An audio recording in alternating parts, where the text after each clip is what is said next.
Viewers, আসসালামু আলাইকুম। আপনারা দেখছেন ই বাংলা টিভি। আমি আছি আপনাদের সাথে পলাশ হাসান বাঙালি। সম্মানিত ভিউয়ার্স, আজ আমি আপনাদেরকে নিয়ে আসছি প্রাচীন বাংলার রাজধানী সোনারগাঁতে। সম্মানিত ভিউয়ার্স, এই প্রাচীন বাংলার রাজধানীর ভিতরে রয়েছে বাংলাদেশ লোক কারুশিল্প জাদুঘর ও পার্ক। সম্মানিত ভিউয়ার্স, তো চলুন আমরা এই জাদুঘর ও পার্কের কিছু অংশ আপনাদেরকে দেখাই এবং বাংলার প্রাচীন রাজধানী সোনারগাঁর ইতিহাস জেনে নেই। সোনারগাঁও বাংলার প্রাচীন রাজধানী। নারায়ণগঞ্জ জেলার অন্তর্গত ঢাকা চট্টগ্রাম মহাসড়কের মোগরা ক্রসিং থেকে প্রায় 2.5 কিলোমিটার উত্তরে সোনারগাঁও অবস্থিত। সবুজ বন বনানী আর অনুপম স্থাপত্যশৈলীর প্রাকৃতিক সৌন্দর্যের নান্দনিক ও নৈসর্গিক পরিবেশে ঘেরা বাংলার প্রাচীন রাজধানী সোনারগাঁ। ত্রয়োদশ শতাব্দীর শেষ ভাগে হিন্দু আমলে রাজধানী এখানেই ছিল বলে ধারণা করা হয়। প্রাচীন সুবর্ণ গ্রাম থেকে সোনারগাঁও নামে উদ্ভূত বলে কারো কারো ধারণা রয়েছে। অন্যদের ধারণা মতে ভারত ভূঁইয়ার প্রধান ইশাখার স্ত্রী সোনাবেবী তার নাম অনুসারে নামকরণ করা হয়। বাংলাদেশের প্রাচীন জনপদের মধ্যে শিল্পকলা, সংস্কৃতি, সাহিত্যিক ক্ষেত্রে সোনারগাঁও একটি গৌরবময় জনপদ। আনুমানিক 1281 খ্রিস্টাব্দে এই অঞ্চলে মুসলিমদের আধিপত্যের সূচনা হয়। মধ্যযুগে এটি মুসলিম সুলতানদের রাজধানী ছিল।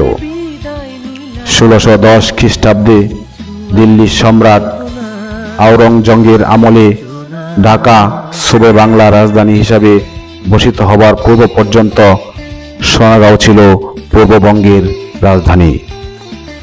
ইশাখা ও তার বংশধরদের শাসন আমলে সোনারগাঁও ছিল পূর্ববঙ্গের রাজধানী। সোনারগাঁও এর আরেকটি নাম ছিল পানাম। পানাম নগরে নির্মিত ভবনগুলো ছোট লাল ইট দ্বারা তৈরি। ইমারতগুলো কোথাও একে অপর থেকে বিচ্ছিন্ন, আবার কোথাও সন্নিহিত। অধিকাংশ ভবনই আয়তনকার এবং উত্তর দক্ষিণে বিভক্ত। দীর্ঘ একটি সড়কের উভয় পাশে দৃষ্টিনন্দন ও ভবন স্থাপত্যের মধ্যে পানাম নগর গড়ে উঠেছিল। উভয় পাশে মোট 52টি পুরনো বাড়ি এই ক্ষুদ্র নগরীর মূল আকর্ষণ। পানাম শহরে ঠাকুরবাড়ি ভবন ও ইশাখার তোরণকে একত্রে নিয়ে মোট প্রায় 16 হেক্টর স্থান জুড়ে লোকশিল্প ও কারুশিল্প ফাউন্ডেশন অবস্থান। এখানে একটি জাদুঘর ও একটি লোকজ মঞ্চ ও সেমিনার কক্ষ ও কারুশিল্প গ্রাম রয়েছে। এখানকার জাদুঘরে প্রায় 4500 নিদর্শন সংরক্ষিত আছে। প্রতি শুক্রবার থেকে বুধবার সকাল 10টা থেকে বিকেল 5টা পর্যন্ত দর্শনার্থীদের জন্য খোলা থাকে। তবে শুক্রবার দুপুর 12টা থেকে 2টা পর্যন্ত জুমার নামাজের জন্য জাদুঘর বন্ধ থাকে। ই বাংলা টিভি, পলাশ হাসান বাঙালি, নারায়ণগঞ্জ, প্রাচীন বাংলার রাজধানী থেকে। আল্লাহ হাফেজ।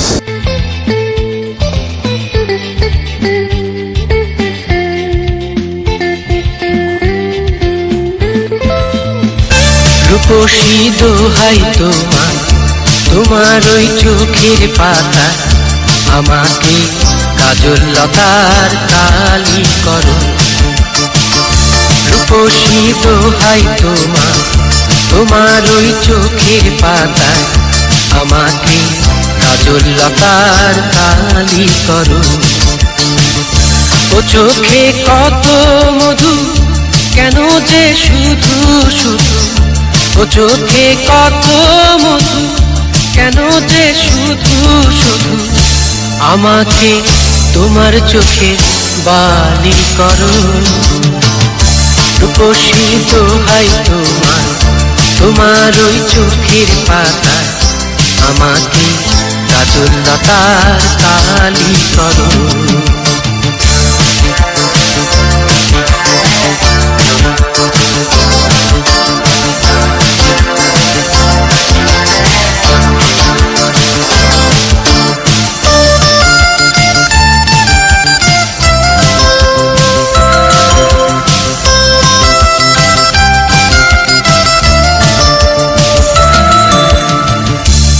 তুমি যে গোলাপ জুটি চম্পা বকুল বাগানের নাম করা সব বাহারি ফুল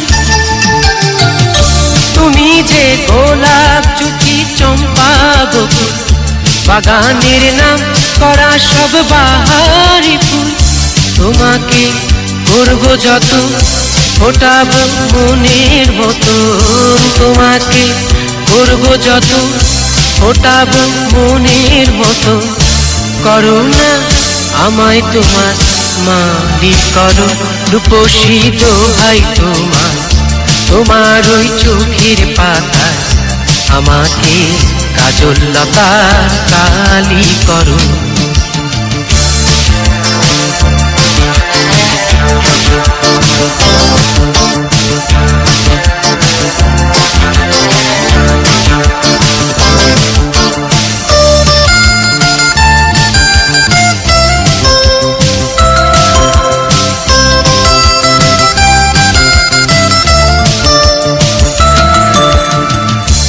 মনে রয় না যেন অন্য কিছুই ওখানে থাকবো ওগো আমি শুধুই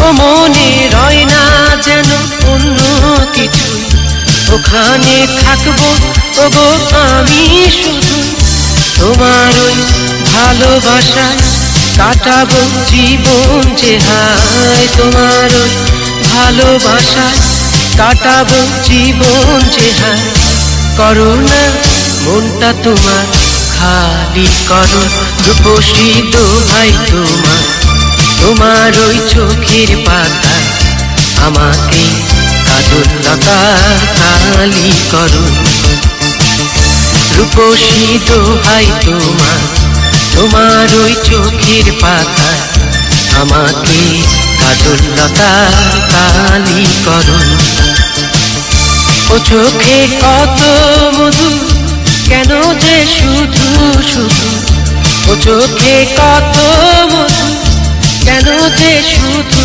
শুধু আমাকে তোমার চোখে বালি করো রূপসী দোহাই তোমার তোমার ওই চোখের পাতা আমাকে কাজল লতা কালি করো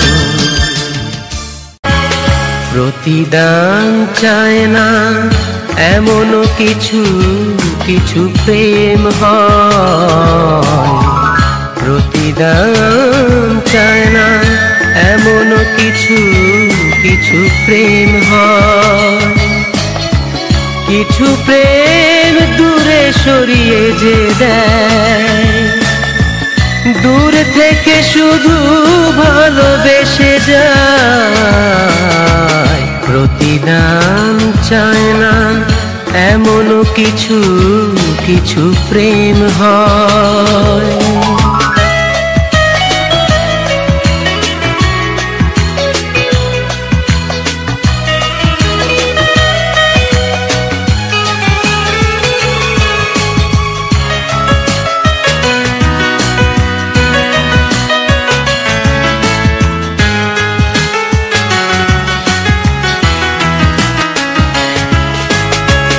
তোমার যোগ্য নই এ কথা ভেবে দূরে থেকেছি